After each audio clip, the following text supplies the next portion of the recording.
Subscribe and punch that notification button to get any video I release, and follow me on Instagram and Twitter. First of all, new intro, love it.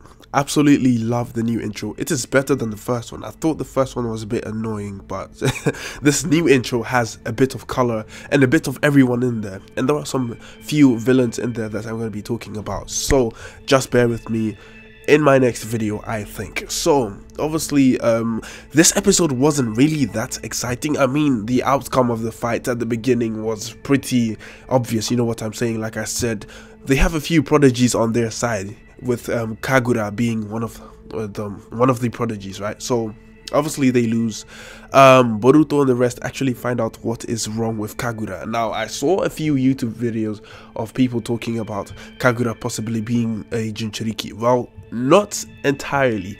This guy is actually related to Yagura, who is the fourth Mizukage. Obviously he's dead because Akatsuki, obviously, and the thing is that apparently he has this need to kill people. I wonder if it's a family thing, because obviously the fourth Mizukage must have had people who came before him, so did they also contribute to the village becoming the Bloody Mist? Another thing for Iwabe, which is serious, is that obviously he does not like the Bloody Mist because of what happened to his grandfather, right? And one of the Mizukage is actually known to be a killer, and now we have his grandson, who is the tour guide for Boruto and his friends, mate. So it's like the whole Bloody Mist thing is pretty much still there. Like, you can feel, you get the vibe that it's still there. There are people who still believe that it is still the village of the Bloody Mist. I mean, the Mizukage, the previous Mizukage, I'm thinking, what are you doing? I mean, you are the Mizukage, what have you been doing? Why is the village still the Bloody Mist? I mean, she was one of the people who wanted to change the village, and I think she must have done her part, but the question is, why is it that Chojuro was the person to change it into a modern world?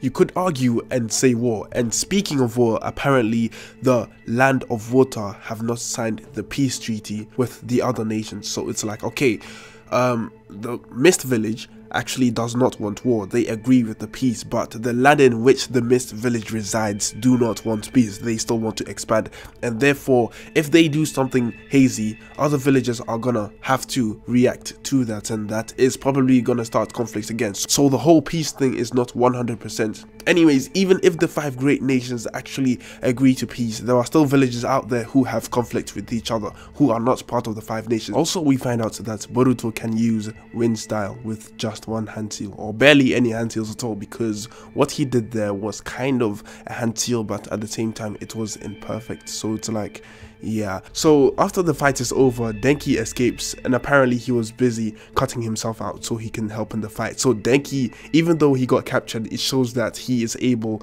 or capable of saving himself. And Mitsuki even asks these people on the ground, he says, are you really Geni? Because these people have headbands and they got wrapped up by a bunch of academy students. So it's like, that's embarrassing. Apparently Mei can control herself in terms of getting drunk, so she can make herself undrunk by using her chakra in a way, which is useful. And then we also find out why she has gained a lot of weight, and in the same way we see why Anko has also gained a lot of weight, and they are just chowing down on the dumplings while Shino is just trying to spark some conversation about how the Land of Water hadn't signed the peace treaty. The rest of the episode, half of it pretty much, is them sitting there playing Shinobi Bounce or Shinobi Bout or something like that, and Kagura goes on to explain why he is hiding his big secret, which is him, you know, acting based on instinct and killing people without reason. Now that sparks something interesting, because if you think about it, right, this could be something new or old introduced into the series depending on how you think. Now if you look at the Hoshigaki clan, right, Kizame did state that if you are not careful, sharks will attack you, and the same goes for him. So maybe this is like a mental thing which comes with being in the clan. So is it possible that there are clans out there who pass on their mental instincts onto their children? If that is the case, that would be really useful, because if someone had a whole lineage of ninja within their blood, then that means that they are going to be born prodigious straight away because they do inherit the ninja instinct. Apparently Kagura is Yagura's grandson, meaning that Yagura actually had kids. Now obviously he looks young, but he is actually a young adult. Okay, so he is qualified, or at least of age, to have kids. I cannot wait until they reveal that the new Hoskigaki character, I can't remember his name, I think it's Shizuma. I can't wait till they reveal that this character is actually related to Kisame in some kind of way. I'm just waiting for them to do that. Probably he isn't, but you know, I don't think there are lots of Hoskigaki left alive. Kagura becomes happy because they had this conversation and treated him as an equal, and because of that he goes to Chojuro and says, you know what, I'm gonna try and wield your sword and, you know, become your successor or whatever by inheriting the sword. I forgot its name, it's difficult to pronounce, but it's the sword that Chojuro has, which I think is the most useless one. Actually not the most useless one, but one of the most useless swords.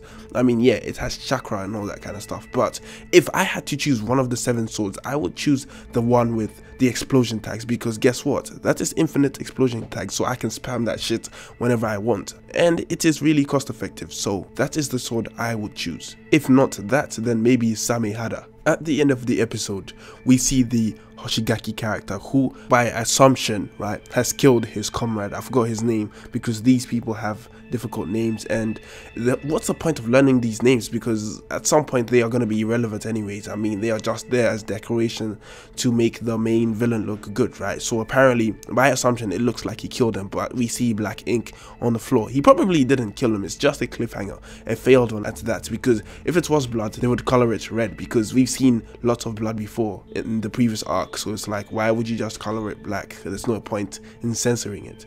But anyways, that has been the review. I mean, not a lot really happened in this episode. This arc entirely, right, if I was to talk about this arc, I would say that people are not enjoying this arc, because if you look at the overall ratings for Boruto, right, I can see that people are not really watching Boruto as they used to when it first started, because people were expecting something. But you know, when we are in these filler arcs, I don't think people are really enjoying them, and it's really killing Boruto, because people are expecting something, and then we are getting a lot of filler arcs. People want to get past the whole Momoshiki Kinshiki thing, and I'm just one of them. I don't really think this arc is boring, but I think maybe Boruto will learn 1 or 2 things from there. As we can see in the intro, he uses some kind of jutsu, which I'm going to be talking about. But that is pretty much it. I don't really think they are going to develop in any way. I mean, I don't know if other characters are going to develop, but I know all Boruto learns, probably will learn, are a few jutsus and what kind of chakra natures he has, and that is pretty much it. And that has been my review. Let me know your thoughts in the comment section down below if you care. Like, subscribe, and hit that notification button to get any video I upload. With that being said, I have nothing more to say. Bye.